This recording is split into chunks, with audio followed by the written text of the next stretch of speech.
कक्षा 6 के बच्चों का एस्ट्रोनॉमी लैब में बहुत बहुत स्वागत है। कैसे हैं बच्चे? बहुत अच्छे। एस्ट्रोनॉमी लैब क्या होती है? जिसमें हम क्या करते हैं? अंतरिक्ष की सैर करते हैं। दिखाई दे रहा है कितना सुंदर रूम बना हुआ है। सूरज, चांद, तारे, ग्रह सब कुछ है ना? कितनी प्यारी हमारी पृथ्वी और हमारी जो क्लास है वो हमें यहाँ पे दिखाई दे रही है। उसके साथ साथ देखो हमारी क्लास में कितनी सारी चीजें हैं, दिखाई दे रही है। यहाँ पे विज्ञान विषय में जितने भी पाठ हैं उन सबसे होने वाली सारी चीजें क्या हैं, हमें यहाँ पर इस लैब में दिखाई दे रही है। दिखाई दे रहे हैं बच्चों? कितने सुंदर सुंदर मॉडल लगे हुए हैं, सब बच्चों को दिखाई दे रहा है। Very good. अब देखो दिन और रात, क्या दिखाई दे रहा है आपको? दिन और रात। क्या लिखा हुआ है इसमें? दिन और रात। अब अंदर क्या लिखा है? पृथ्वी को ऊर्जा और प्रकाश सूर्य से ही प्राप्त होता है। ये बात सब बच्चों को पता है। अपने अक्ष पर घूर्णन करती हुई पृथ्वी का आधा भाग सूर्य के प्रकाश में रहता है। पृथ्वी का घूर्णन, पृथ्वी जो है ना हमेशा क्या करती है? अपनी धुरी पे घूमते रहती है। इसे क्या कहा जाता है? पृथ्वी का घूर्णन। ठीक है।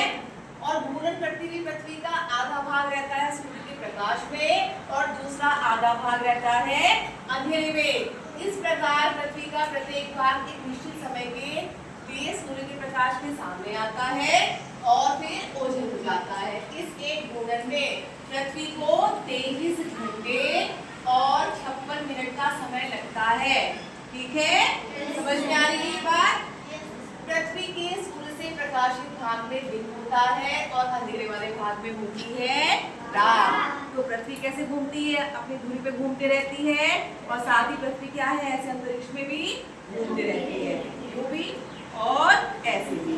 अब इसको समझेंगे एक मॉडल से। ये देखो आपका दिन रात का एक मॉडल है, दिखाई दिया बच्चों? सब बच्चों को दिखाई दे रहा है?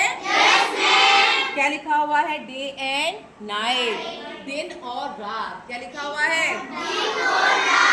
ये क्या है? सब बच्चों को पता है ये पृथ्वी है। और ये चमकती हुई चीज क्या है?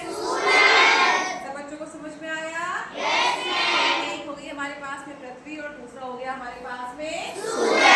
अब जो बात हमें बताई गई थी कि पृथ्वी अपने अक्ष पर घूर्णन करती रहती है, तो पृथ्वी अपने अक्ष पर घूर्णन कर रही है और सामने क्या है? सूरज। घूर्णन करती हुई पृथ्वी का जो हिस्सा सूरज के सामने आता है तो उसमें क्या रहती है? रोशनी। क्या रहती है उसमें? रोशनी। तो जिस हिस्से में रोशनी रहेगी वहां पे क्या होता है बच्चों? और जो हिस्सा सूरज के सामने नहीं है, यानी हिस्से की जो पिछले की तरफ वाला हिस्सा है वहां पे क्या हो जाएगा? क्यों होगा? क्योंकि वहां पे सूरज की रोशनी नहीं है। वहां पे क्या हो गया आपका? सब बच्चों को समझ में आई है?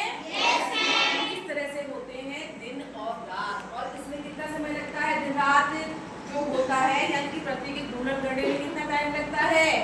23 घंटे और 56 मिनट। कितना समय लगता है? 23 घंटे और 56 मिनट। जो बात मैंने आपको अभी समझाई है दिन रात की प्रक्रिया, वो आप बच्चे समझाएंगे मुझे?